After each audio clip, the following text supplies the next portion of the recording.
you know that you are being recorded. My goal is to publish this out against public purchase as well. So if you miss anything, you can reference back. And it looks like we still have people joining us, Caleb, so. Yeah, I keep clicking them in.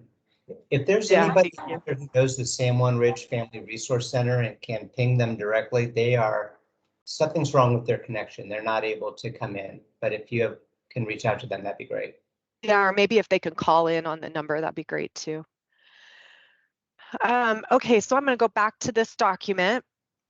As I mentioned, pre-application conferences today.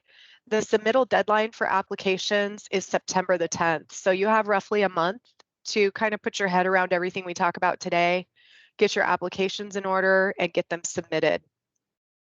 Please have your applications submitted no later than 5 p.m. And that is coming to me via email. You're going to email those to me, and my contact info is in this document with my email attachment there for you to send it to me electronically. Earlier is fine, but do not send it past 5 p.m. on that day of September 10th. Otherwise, your application will be deemed non-responsive. And that, again, is just for fairness in the process.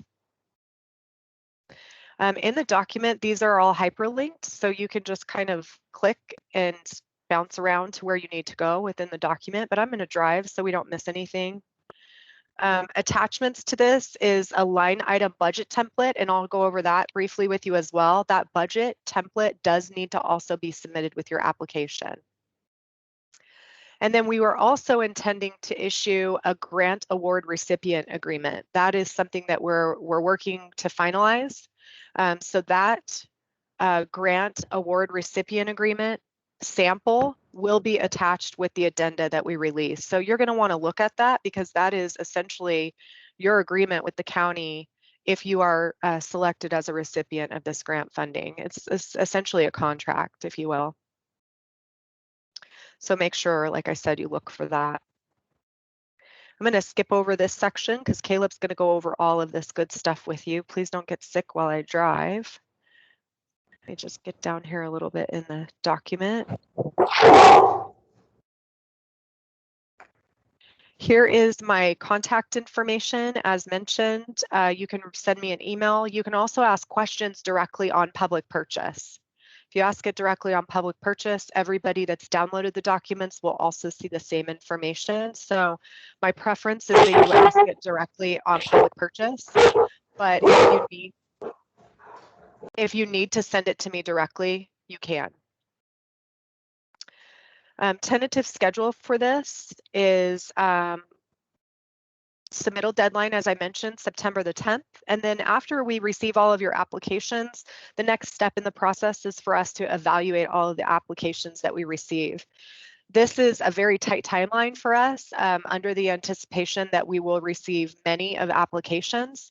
So this is a tentative schedule. If there is some sway between the dates that are published and the anticipated evaluation period that we go through, I will be communicating with applicants to let them know that we've received your application, we're still evaluating, please be patient, and I'll communicate out with you if that timeline is a lag.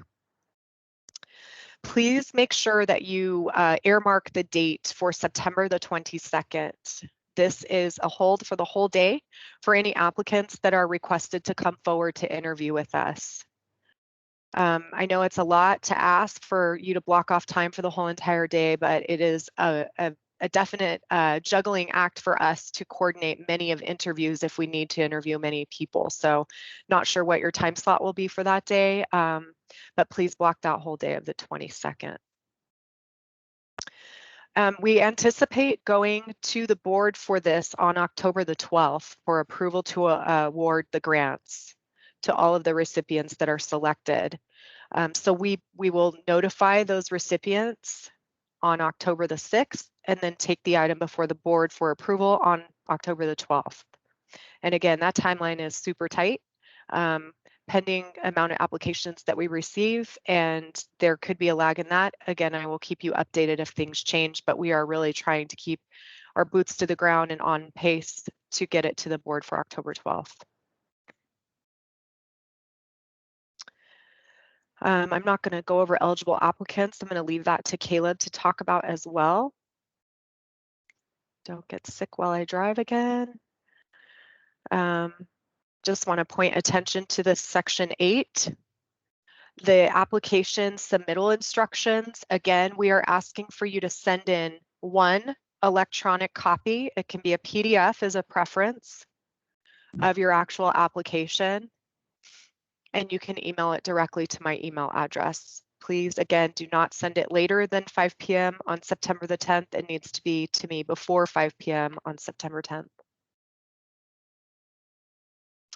And within tab 8, or excuse me, section 8, there are several tab areas. And you'll notice by the way that we call it out, tab A, entity description. Within tab A, we are looking for you to give us back all of these items, letter A through D.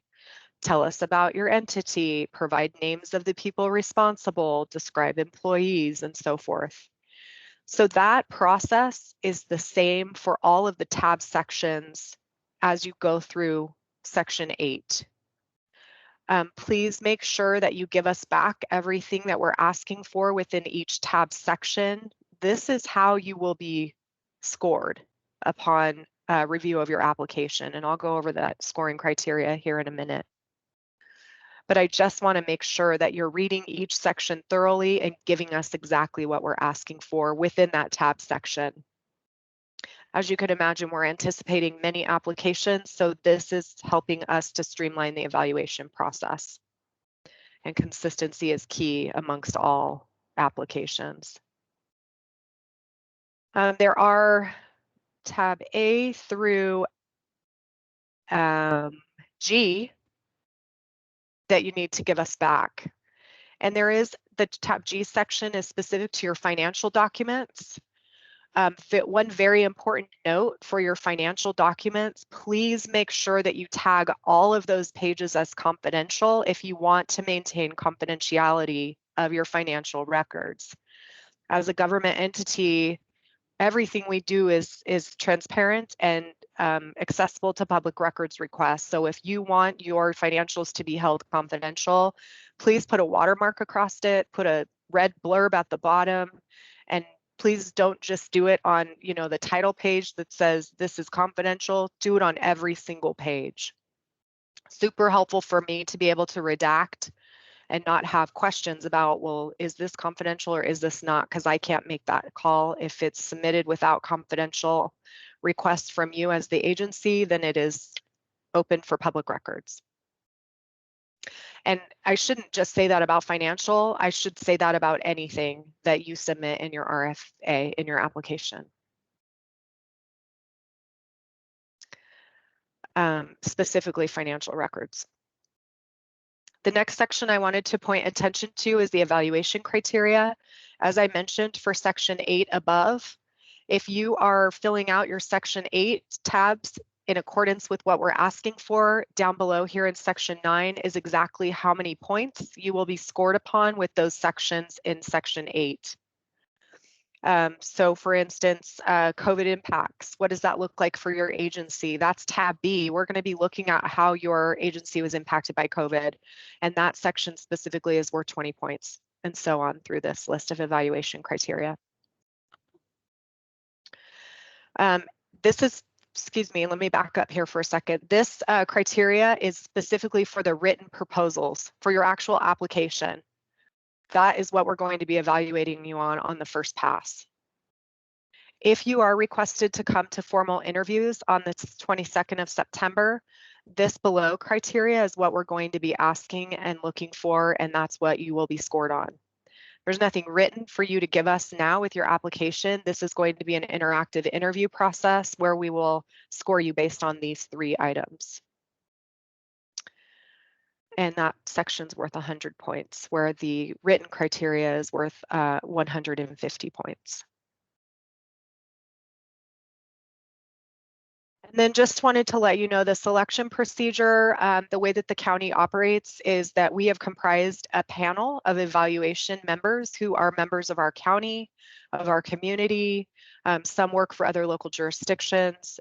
So just want to let you know that that's what happens is after we receive all of your applications, that panel of evaluators will go to work on looking at everyone's applications and then score based on the criteria published. There is a very specific section that points to reporting requirements. Please be cognizant that reporting requirements are very critical in this process. Everything that we, the agency, are required to report on, we pass that responsibility off to you as a recipient of the grant funding. So I did drop some links in the chat box that are pointing specifically out to the Department of Treasury, some FAQ information about this funding package, as well as some other information for you to make sure you are up to speed on. And Caleb's going to talk a little bit about that as well. So this whole reporting section, section 11, please be cognizant of that, as well as review the websites that we provided for you as well. And with that, I'm going to turn it over to Caleb. I'm going to continue to share screens so he can reference back in the document the actual scope of work. So before I turn it over to Caleb, is there any questions that people have about what I just went over? No? Okay, I'm turning it over to you then, Caleb. Okay, all right, welcome everybody. So I see that you're asking questions in the chat, that's good. And then if you want to do, there's a raise hand feature as well that you can use. But Desiree is going to sort of track the questions in the chat, and you can stop me anytime, Desiree, if you want to hit any of those. Yeah, so I have a couple of questions right now, Caleb, before you get started. Yeah. So there's one, sorry if I missed, there's a required font size. We don't require a font size, but please don't make it super small. That takes us too much time to read. A typical standard size is 11. Smallest would be like a 10. No. So yeah, we don't want it to be too small for dependent eyes. And then another question, when will grants be awarded? Again, I mentioned that our anticipated award date would be October 12th. And the links that I posted are up above in this chat, way up at the top. I'll repopulate them down lower. So I published them in there before everyone joined the meeting. So shame on me, I'll do it again. Go ahead, Caleb. Great, thank you. Thank you all. Wow, what a turnout. 72 community leaders. Really appreciate your interest in this grant. And if you could go to page 3, section 1.0, that'd be a great start. Hopefully you've all read this. I saw a few people going, no, I don't have it yet. And this conversation really is, you're going to need to read this grant and the related material from the federal government for this application to be successful. And let me explain where the money came from. For those of you who are maybe not familiar, the American Rescue Plan Act, ARPA, is one of the first federal actions to ever direct money to a county directly, bypassing the state. It's really unprecedented, and the county's share was just shy of 20 million over half in 2 allotments over 2 years. Nevada County is, I think, rare especially in Northern California, to allocate a full 30% of its ARPA money for community back to the community. As a percentage, it's pretty great. And what that means is we have 5.8 million that we're going to reinvest in the community. We have 5 programs, 4 grant programs, 1 loan program. The first one was $250,000 to small businesses through the Nevada County Relief Fund. That's complete. This is now the second one, the Community Resiliency Grant Program, with up to $2 million. So so we have up to $2 million. So the key piece about all of these grant applications is there's sort of 2 thresholds for you to keep in mind. The first threshold is your application must be consistent with ARPA guidelines to, quote, respond to the public health emergency or its negative economic impacts, including assistance to households, small businesses, and nonprofits, or aid to impacted industries such as tourism, travel, and hospitality, end quote. See also section 6.0 below, and there's also links out to the interim final rule published by the Department of Treasury. There's a frequently asked questions section from the Department of Treasury that was dated June 24th. There hasn't been a new one since. And those are key because what we're going to expect from you in your narrative is for you to make the case that you have this COVID impact following the guidelines. So some of it is just super obvious, like, hey, we were a performing arts center and we were shut down because of the governor's shelter in place order. Some of it will not be as clear cut. And so I'm looking for you to document it from the material. So say, you know, we qualify because of X, Y, and Z, and you can go and it's in section 2.3, et cetera, in the interim final rule. So we're looking for you to be a partner for us in interpreting how you fit into the guidelines. So generally speaking, I think we've all been impacted one way or another by the COVID pandemic. So that threshold, I think, is something almost everybody can meet. It's pretty rare that someone can't make the case. So what the county is looking for, and why we're calling it a resiliency grant, is that we're hoping that you're going to say, hey, we had this impact.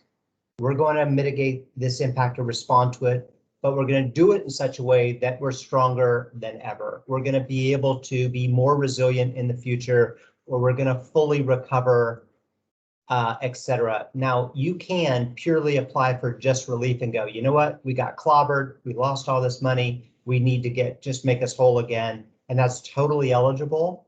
But what you're going to get scored higher on is if you say, not only am I asking for relief, but as a result of this experience, we're going to make these changes in our operation or in our infrastructure so that we're more resilient and we recover more fully. So that's going to be very subjective, but you'll notice in the scoring, that's the largest number. That's like 40 out of the 150. So we're looking for that. We want our community to come out of this better.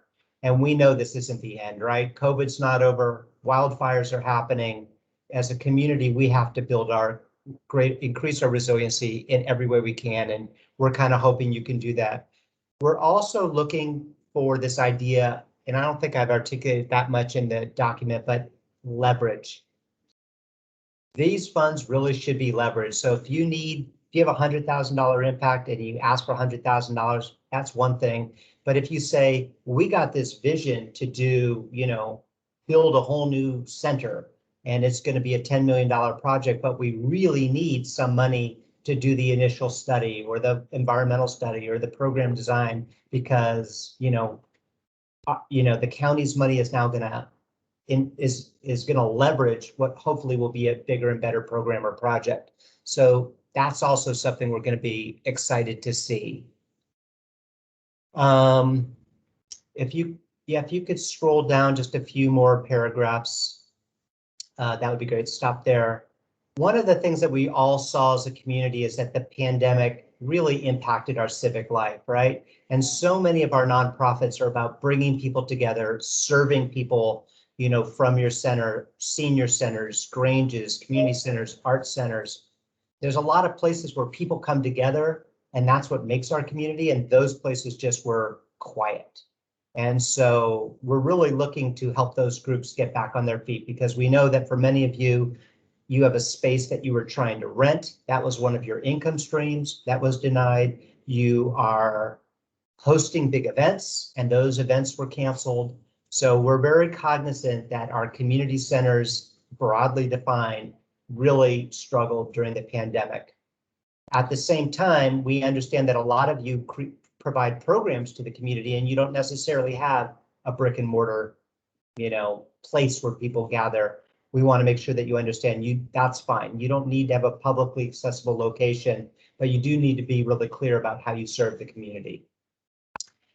Just a few bits. This is a one-time grant. I'll get to eligibility in a minute. These resiliency grants are capped at 100,000, and as someone who's applied for 1 million grants, I always like to ask for everything.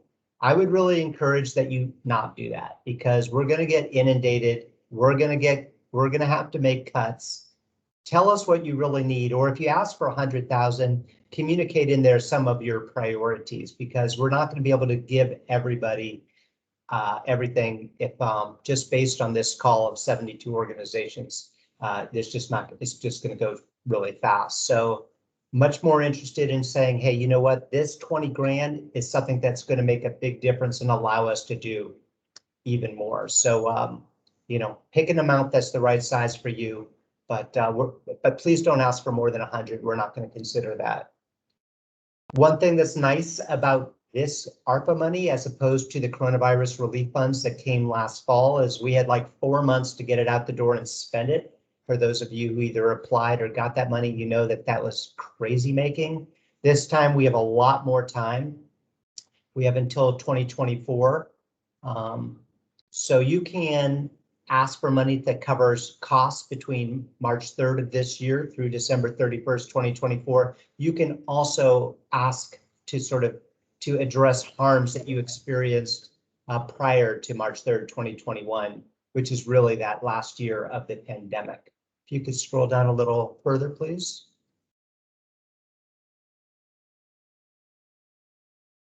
Desiree, if you could go down to page 4.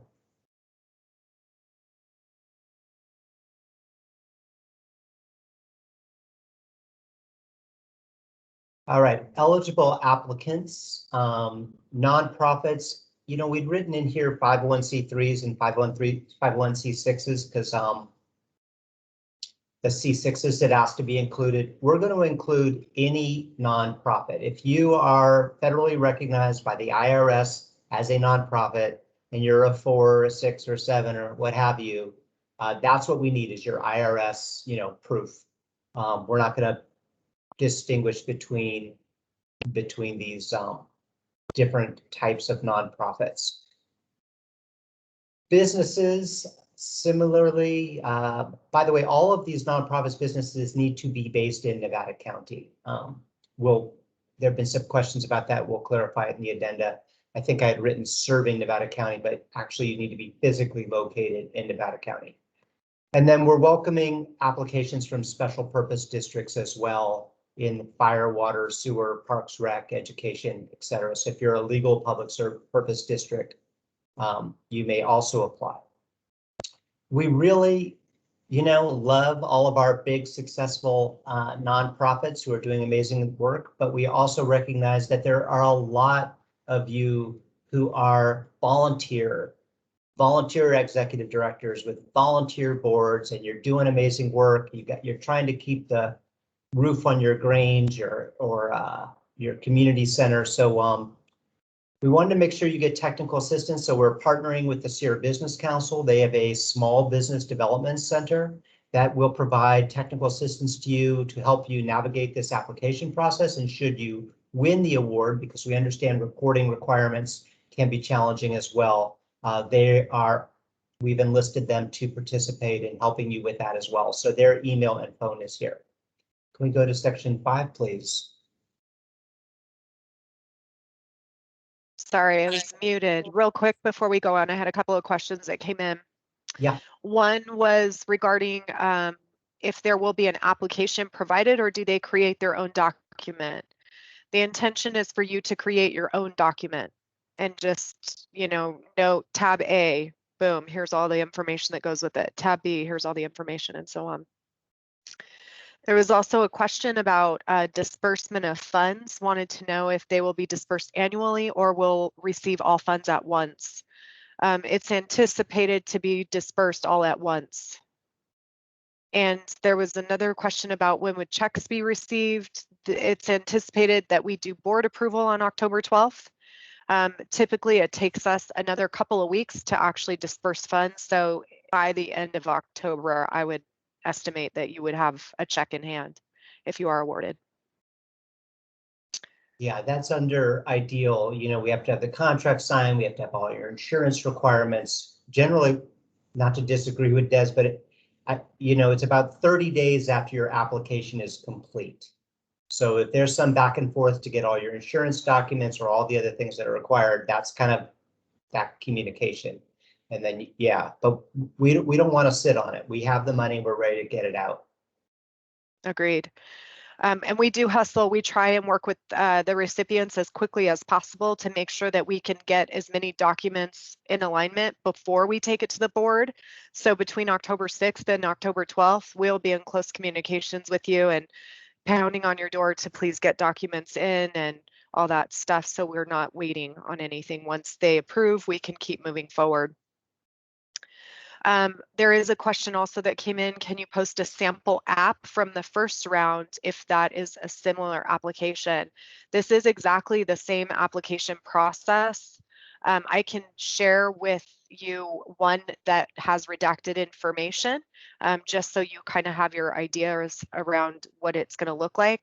But what we anticipate is a very simple Word document, like I said, where you put a cover page together. This is my agency.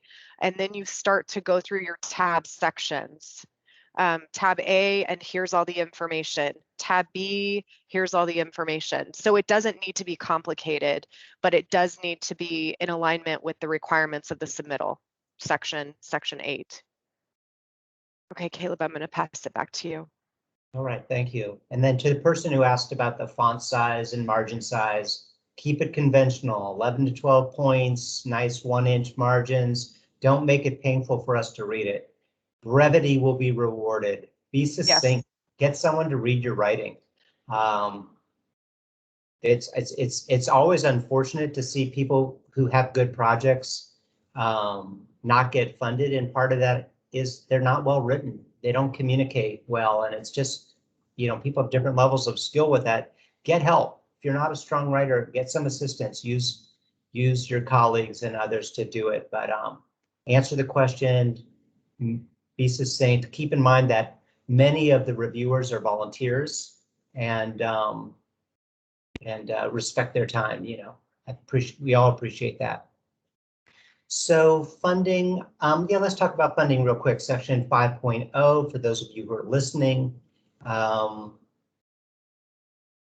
Just wanted to let you know that priority is going to be given to applicants who have not received federal loans already, such as the Paycheck Protection Program or the EIDL loans or the Shuttered Venue Operators Grant or the Restaurant Revitalization Fund, or the county's CRF macro grants that we did last fall. You're still eligible, but we're going to prioritize folks who are who haven't received that money as well. If you have received federal programs, we ask that you disclose it in that budget worksheet, and be very cognizant that we can't double dip here. These cannot be for things that you've already gotten funded. So no duplicative expenses, please. Let's go to 6.0.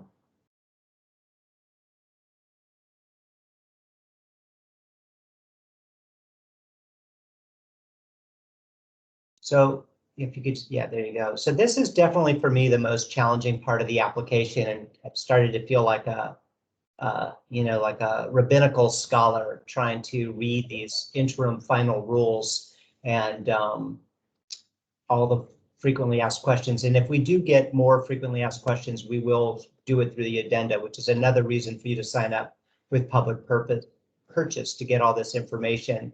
But I think this is the part you really want to pay attention to, because the county will be audited based on us allocating money out for COVID impact. So being very clear about how this responds to the COVID pandemic. And in the paragraph that I read to you earlier is there. It's interesting, they don't call out a lot every possible eligible thing, which is good. They do call out a few, and these are bulleted here.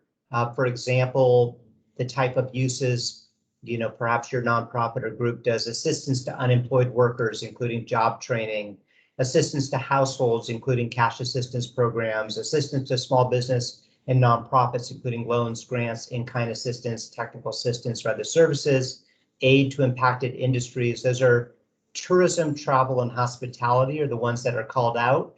But if you can say if you want to call out your sector, then the way to as impacted, then what you want to do is say tourism was in Nevada County was impacted like this. We were impacted similarly. So you want to use that sort of tourism, travel, and hospitality as kind of your reference if you're in an industry that you think was similarly impacted. So there's going to be quite a bit of, your own analysis of how you fit into this. And I do encourage you to read these rules and then cite them in making your case. That'll really help because we'll go back and look at it and go, yeah, good job. If you could go down a little further.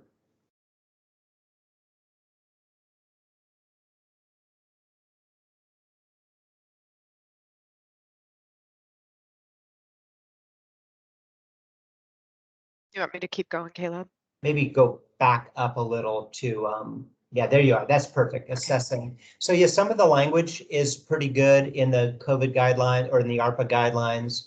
I'll just read it to you. Assessing whether a program or service, quote, responds to the public health emergency requires you to first identify a need or negative impact of COVID, and second, how your program, service, or other intervention addresses that need or impact.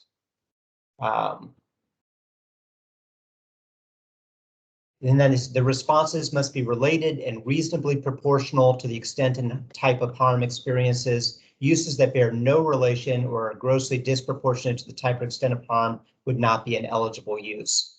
And then as you continue on that page 7, you'll see there's, again, more eligible uses. And I would just use those as examples and feel free to extrapolate because that it's clear as you start looking at the FAQs, they have been advertising this grant, this ARPA money as flexible. It's going to be flexible. And then, of course, you read it and you're like, well, is this flexible or not? It's not that easy always to tell. But if you go down page 7, Des, eligible uses are listed there. Technical assistance, money to small businesses, etc. So I encourage you to read that. Let's go to the tabs, the actual application, and go to number 8.4. So 8.4 is this COVID impact, and that's really key. As I said from the beginning, that's like the threshold. You've got to pass that you can document a COVID impact. I think that shouldn't be a problem for anybody, more than likely. So let's go to tab C. This is the one where we give you the most words. Most of these are 300 words, which is really less than a page. 500 words is probably closer to a page and a half. This is the one where we want the most information from you, and this also scores the highest. So this is where you should put some, energy. 8.5, section 8.5A. Describe your project in detail and how it increases resiliency, supports recovery, and/or provides relief. And we definitely want to see that you're going to use this money to recover, and even better, to increase your resiliency. Tab D, 8.6, I think this will be easy for you because it just describes what you do and the wonderful work that you do in our community. Again, 8.7 is really about leveraging. Again, if you can use this money to leverage other money, if you can call on match money, if you can make this money work hard, that's going to be very exciting to us as well, 8.7. So we want to know that you have a history of leveraging partnerships, funding, and resources, and we want to know how this proposal leverages partnerships, funding, and other resources. Tab F, 8.8 is, your capacity to manage the grant. There's nothing worse than, granting money to an organization that just actually can't pull it off. And that does happen every once in a while, and it's unfortunate. So please, be honest and let us know that you're awesome and you have the capacity and the experience to manage this money well. In the tab 8G, 8.9, we do ask for quite a bit of information about a line item budget.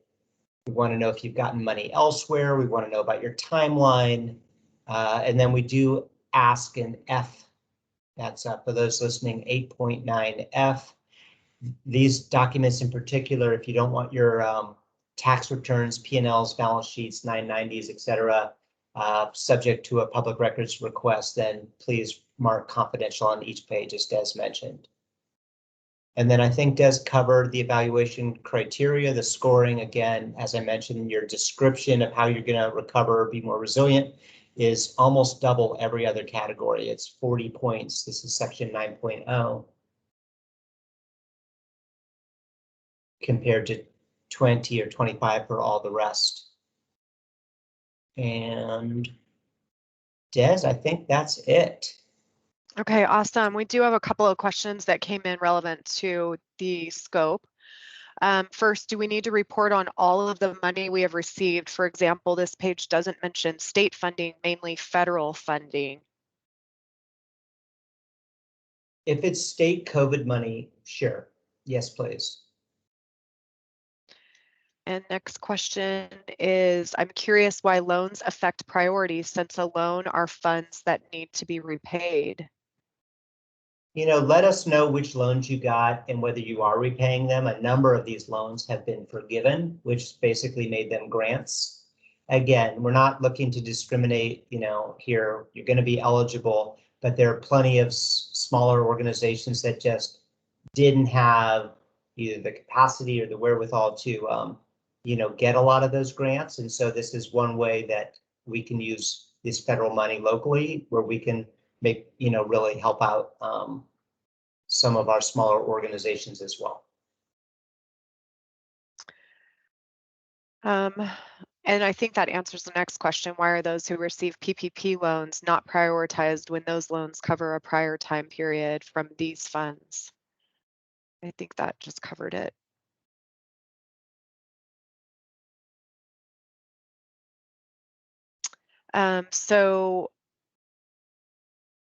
I have a question here. I had a difficult time using public purchase. I got to third section and no matter what I chose, it wouldn't let me move forward. Please email me directly, Jan. That's a question from you. Please email me directly so I can help you get set up, but also I can get you the documents so that way you're not wasting time, because this, you know, doesn't have a big window of your time to apply. I want you to be able to read the material first as quick as possible. So please reach out to my email. Caleb mentioned insurance requirement, but I don't see that specifically in the application request. So that is correct. The insurance requirement will be published in the grant application, or excuse me, grant recipient agreement, because it is a contractual obligation. So that's why I mentioned at the beginning that grant recipient agreement sample will be sent out with the addenda. So you'll want to look for insurance requirements in there. With that, I'm going to go ahead and just open it up to all of you that are joining us. If you want, just unmic yourself and go ahead and speak up. Or like I said, you can add your questions to the chat box and I am logging things and Caleb's going to respond. If we don't have an answer for you today, we will get answers for you and publish them in the addenda. Just be aware of that.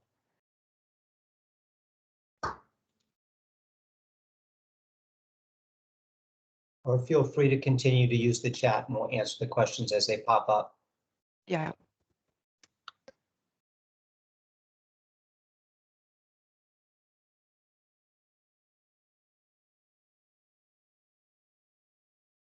Heidi's asking, any idea of the 72 folks online? That's a great question. There's many of phone numbers, so I don't know the people that are associated with those. What I can do is print this list of those in attendance and publish that with the addenda.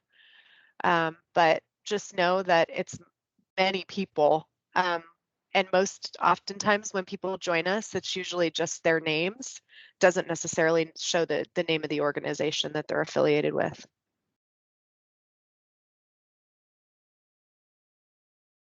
There's a question about reporting, and maybe we could go to that section, which is on page 11.0.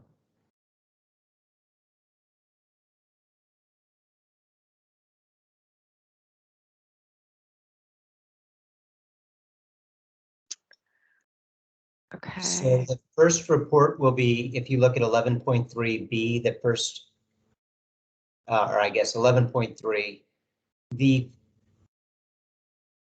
Treasury has guidelines and there is a link to their reporting guidelines, so we'll have to follow those. It's a compliance and reporting guidance document, so definitely check that out. But some of the things that I gleaned from it, I put in here before, which are, they don't look too bad, at least at first cut. You know, the name of your project, an identification number, which we'll give you, your category of expenditure. And these are also good, by the way, really good. This list that's in the document in the compliance and reporting guidance, the type of things they like to fund: job training assistance, small business economic assistance, aid to nonprofit organizations, aid to travel or hospitality. Those are kind of broad categories. So one of those broad categories, project description, expenditure reports, it's kind of here at this point. This could change and become more complicated depending on what the federal guidelines are. But at this time, it looks like a pretty straightforward form, and we'll create that form and provide it to those of you who are awarded when the time comes. We don't have to do that until this winter. I'm going to back up just a minute, and there's a couple of hands. So the question that I'm reading is from Trisha. Will we be notified when the addenda is available? If you've registered for public purchase and got on to this particular solicitation, you will be notified from public purchase that the addenda was released. That's why I encourage you to go out there and make sure you're registered, so that way you don't miss that addenda, because I can't keep track of everyone that's looking at this opportunity. So that's why I leave it to you to go out and take care of that, so you will get notified by the system. Let's go to Mike. You have your hand up there, Mike. Thank you. I'm Mike Easter with the Oak Tree Park. And because of the lack of funding from the property tax, we're trying to get like a baseball league going out there, bocce ball, and some other things. Would that qualify to help us get so we can bring more people to the park, do you think? And it kind of looks like that to me. Yeah, I believe that, you know, we included special purpose districts like the Oak Tree would be an eligible entity, and clearly you had COVID impact. So, you know, regathering the community with activities would be an eligible application. So I would encourage. We've already spent money. I'm sorry, Caleb. So what's happened is we've already spent money to bring the baseball league out here, but we've kind of run out of money and we're trying to do other things. Would that be something I'd want to put in my comments when we send something to you?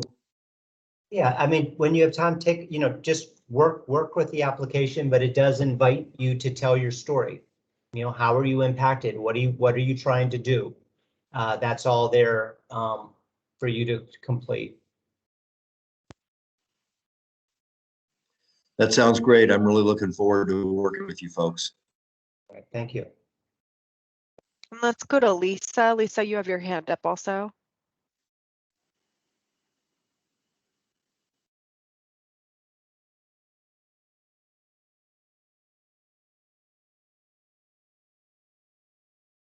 I don't see that person speaking or hear that. Yeah, she's unmuted now. Lisa, if you're out there and you can hear us, we cannot hear you.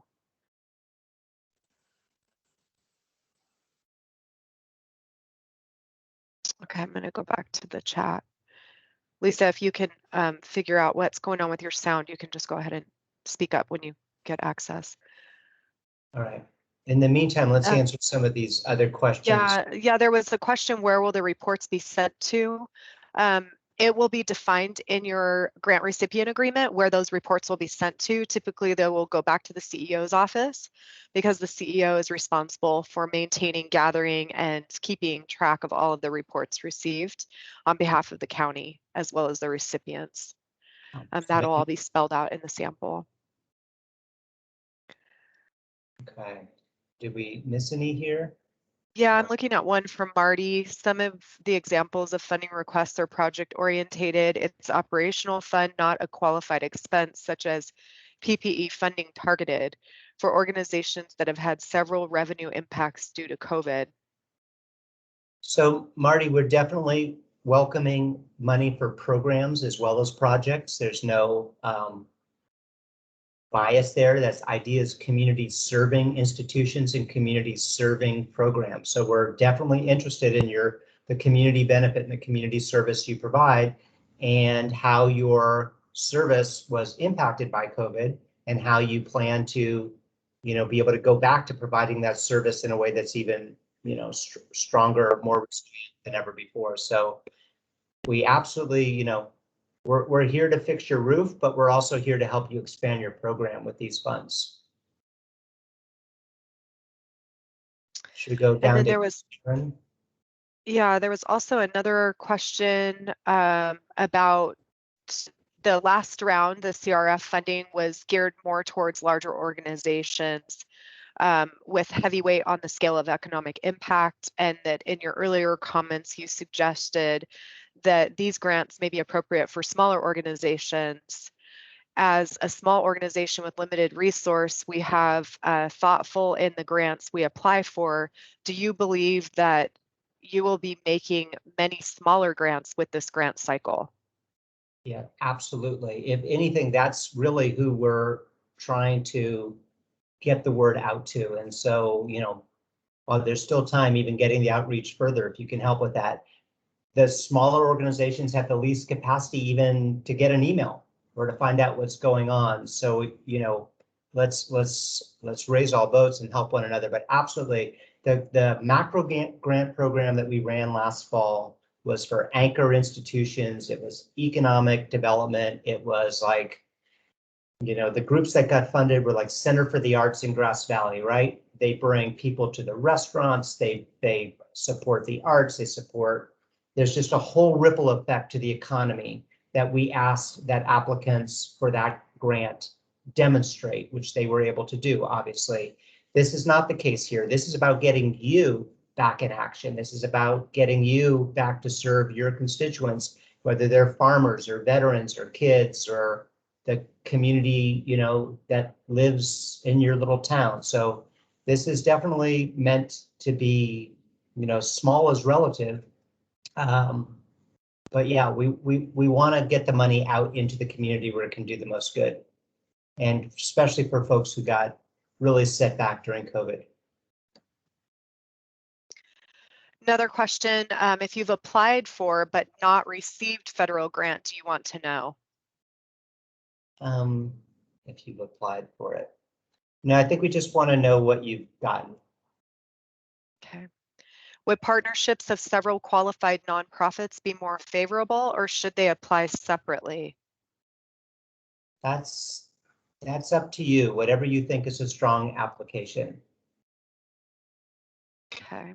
We always love to see collaboration.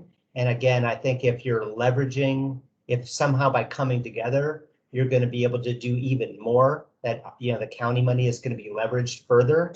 That obviously is a strong argument to make. That would be great. But we're looking for, there is a whole section on leveraging funding, resources, and partners. So it needs to fit. Like, don't shove yourself into a shoe that's not going to work, right? If interviews are held on September 22nd, how should we organize or prepare? I would just say that it's too early to tell. We won't know until we actually determine shortlist.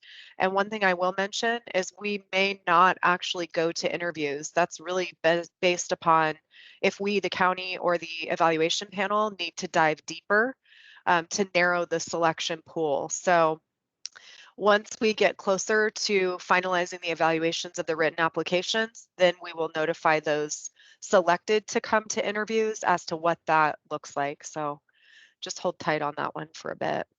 Yeah, Julie, I would just add that, in these, really strong grants score really well, and all the reviewers tend to sort of see it equally, like they're great. And you can sort of see those those grant applications start moving on the chart and they're sort of like, okay, we all want to fund those. And then you start getting, getting down to a few where it's like, God, I'd love to, but are they, do they have the capacity, or what exactly are they trying to do? So generally we have questions that come out of our deliberation as an evaluation panel. And so we're not bringing people in just to interview them. We're bringing them in because we'd like to fund you, but we have some questions that we feel like we need to hear directly from you before we can, say yes for sure.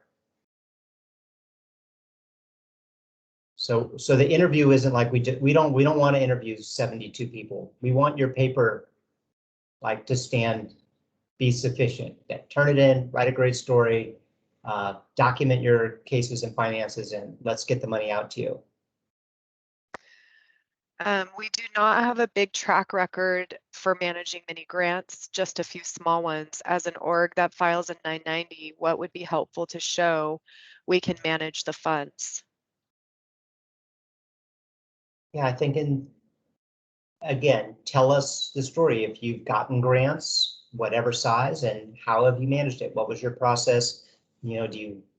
Some places like real basics. You guys have your 990s, your basic P&Ls, your basic sort of financial management. We want to know that there's going to be accountability for the public money, and that you have the capacity to be a responsible steward of those dollars. And then also too, Caleb, just a reminder that we published in the RFA in section 4, we talk about leveraging CR Business Council as well, if someone may need assistance with, the application process or even the post-award process if they are selected successful. Yeah, to Yvonne, the community center, I would suggest you use that resource. Yeah. That's all that I have over in the chat. I'm still disappointed San Juan family or Ridge family wasn't able to get in, but again, this is recorded. So once you register with public purchase, how long does it take? It should take 24 to 48 hours. But like I said, don't wait. Please email me so I can get the application over to you while you're pending approval in public purchase. You can also click the chat box in the very upper left corner of public purchase and chat with them. They're live. Just ask them to expedite your application process because, under time constraints. So sometimes they'll get you approved right away if you just chat with them. Yeah. So I had mentioned that there are several other grants that the county is hoping to put out. This is really the most open-ended of them. I think this is the most flexible of them. We're going to do infrastructure, which is going to be around sewer, water, and broadband. And then we're going to do one on outdoor recreation. And again, that's going to be probably mostly for people who are like land managers or organizations that work directly with trails and open space. I think on the west side, like Circle, Bear Land Trust, Truckee Trails, or NID, not NID, but groups that we want to put money back into recreation and outdoor space. So this is, if you're thinking there might be another grant down the line, maybe the recreation one could be a good fit. Maybe if you're in the sewer, water, broadband business, it could be a good fit. But this is the one that's the most broadly, I think, the most flexible of them. And I'm not seeing any other questions come through on the chat. If there is any other final questions, please just unmic yourself and speak up. Otherwise, just a reminder, deadline for final questions is the 31st of this month, August 31st, before 5 p.m.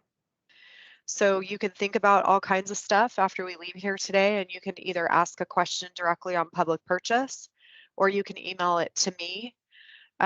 I am writing down all the questions received, and we'll publish that with the addenda. So any questions that come in between that addenda and the end of August, we'll send out one final addenda so that way you don't miss anything. We'll all have the same communications.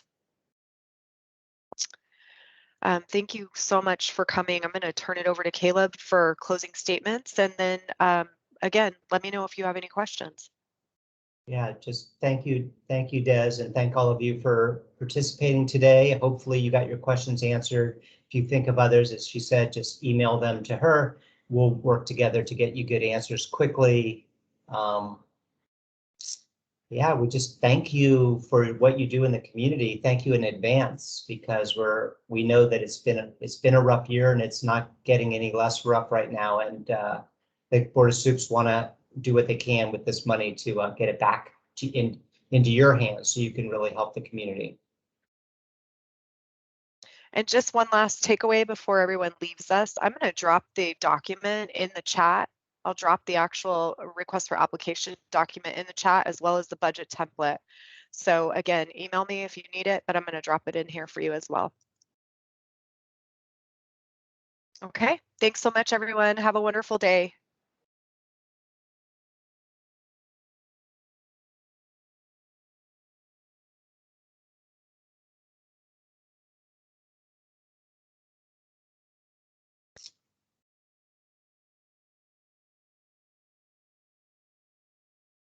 Caleb, do you want to leave this one and we'll jump on another one real quick?